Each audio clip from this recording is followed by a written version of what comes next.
Well, if you've been watching the videos, you know I've been prepping for some new arrivals, and they're supposed to come in tonight. And the flight is delayed. And so I'm busying myself with little projects, setting up another separate cage just in case I need it. I think I will. And it's been a while since I've showed how I kind of do this half cage idea. So I thought, well, I'll just do that. So I blocked off the top half. That's what the frames do for me. And the bottom grill of the cage that's normally at the bottom is held up by these boards that have just little two protruding hooks that hook onto the cage bars. And so I can move them anytime I want, up and down, and I have it just low enough that I can access the bedding, but high enough that it's easy to catch the birds in there that might be from either side. But now I want it to be as large as possible. So that's how that works.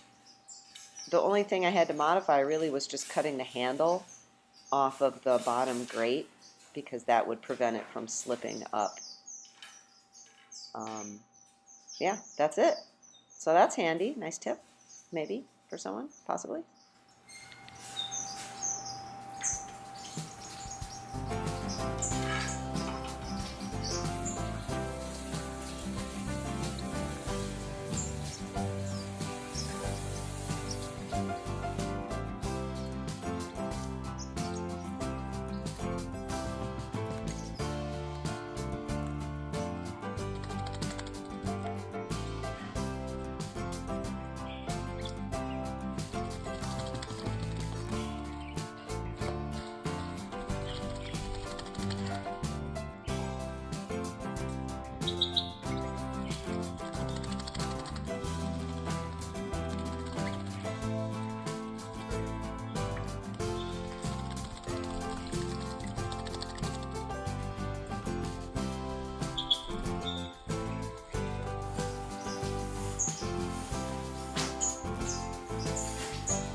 Well, this goes on for like 6 more hours because I can't relax, so I'm counting statistics about how long it takes for the number of birds in the bath to double, and, you know, stupid stuff like that.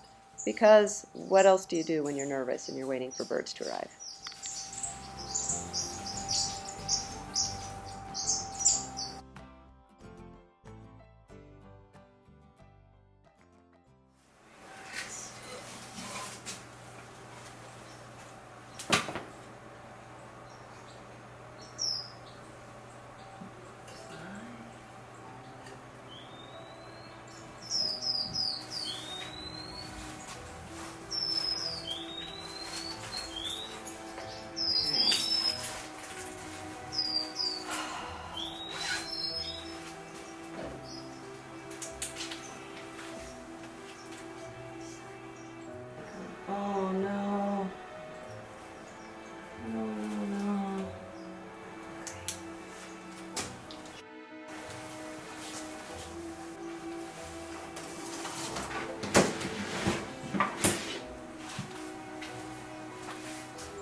Well, as you can tell, bad news. One of the birds passed during shipping. So, and I'm just trying to minimize all the noise and distraction to the other birds. You can tell I've woken up. The twin spots are singing away. Anyway, so there's a lot of futzing lining up the doors so I can just open the doors and let the bird fly out instead of getting him in hand and, doing toenails and checking the bands and band numbers and that sort of thing. That's just is going to wait.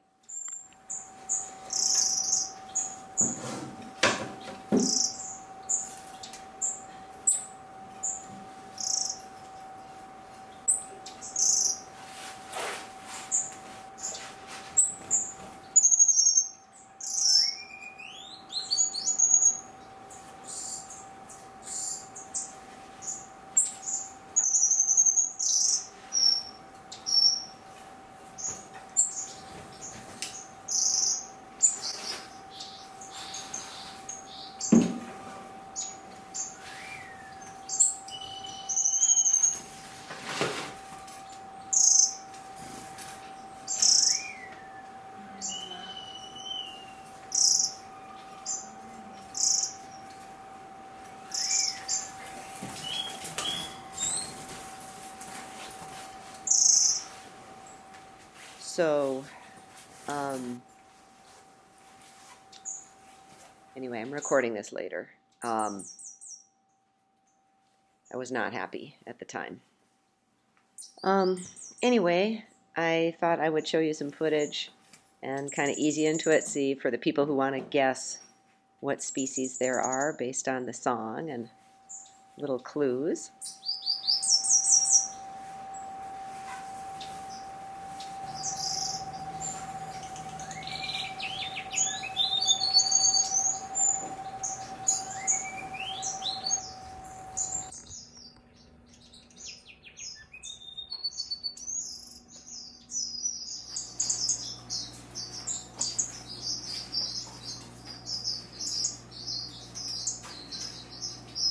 This is so sticky.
all new birds arrived. This is the male purple grenadier. Female is over on this side. These are the species that sometimes need to be separated, and right now they're both, you know, I just got them very late last night. In fact, I think I'm still in my PJs.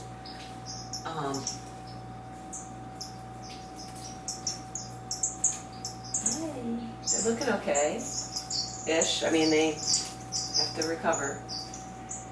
And then the other pair that are in here were not a pair I was expecting to get. They're Peel's parrot finches. And they need their toenails done.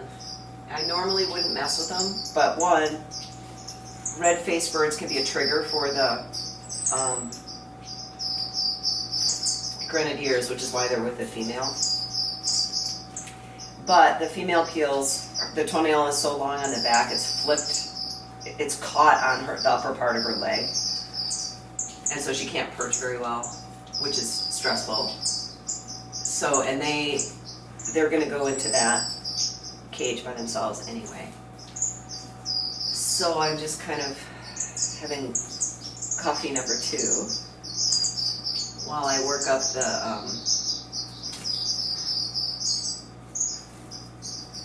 the nerve to catch them. I released them directly from the box into the cages last night. It was just so late. I was so tired. I didn't want to catch anybody. And one of the birds had passed also, and I was just distraught and weird. But anyway, the other species I got were Peter's twin spots.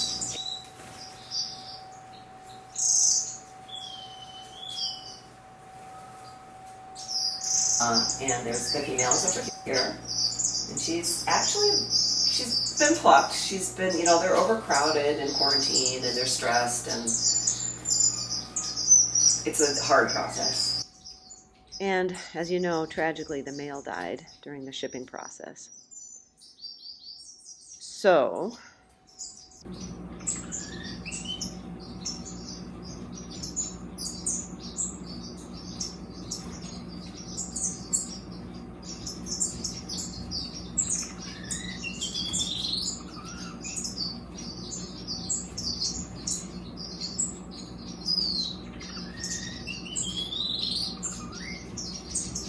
she just needs some time to recover, but there is a person who needs a female that's within driving distance, about 7 hours, I guess, one way.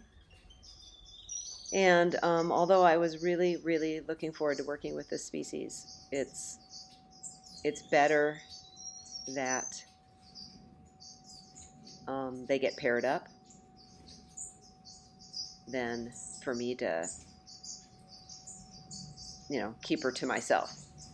Even though she has a beautiful song and she's going to be gorgeous. Yeah. So, she's already getting stronger and better. She looks good. So in a couple of days, over the weekend, I'll just drive down and let her find her new partner. And that's the right thing to do. So kind of sad about that as well, but also it's good news, I think.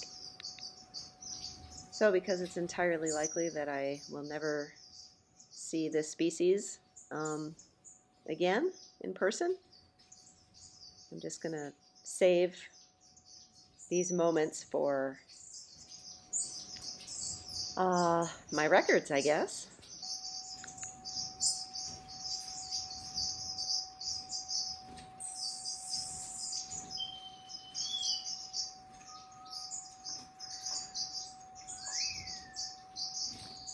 And I don't really know that, I guess. You know, she's young. You can see her spots are just barely coming in.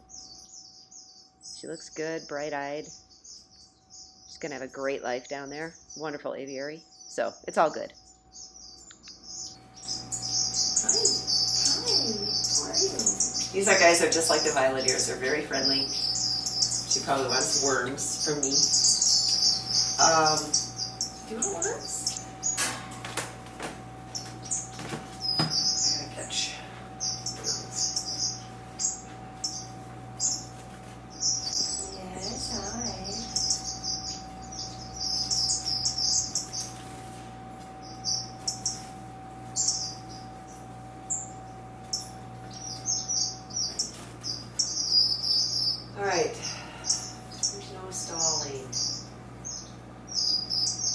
more stalling. Gotta catch somebody. Just catch you. Would be alive. Let me do that. Good. Good birdie. Good bird. Thank you. Okay.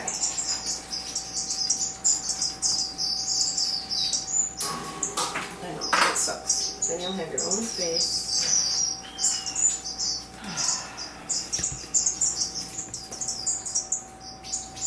Go. Let it go. So when I know they bite, then I hold them this way. I don't know if you can see it. Look at this beautiful little guy. Okay. Put you away.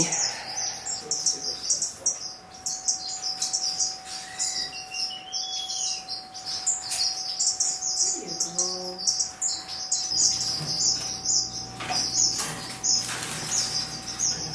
Right, just stay.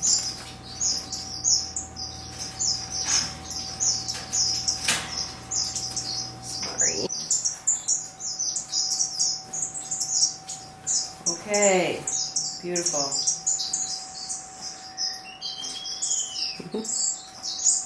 Everybody's curious about the new guys. I don't have that gap blocked visually right now. It is blocked to the black-cheeked. Hello. This is why she's trying to peek around a corner.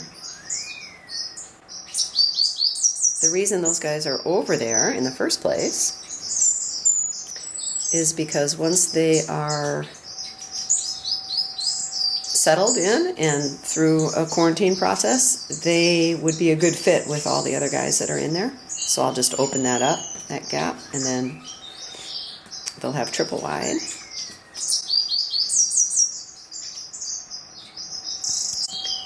And the plan was the Peters, twin spots, would be a good fit with those black-cheeked.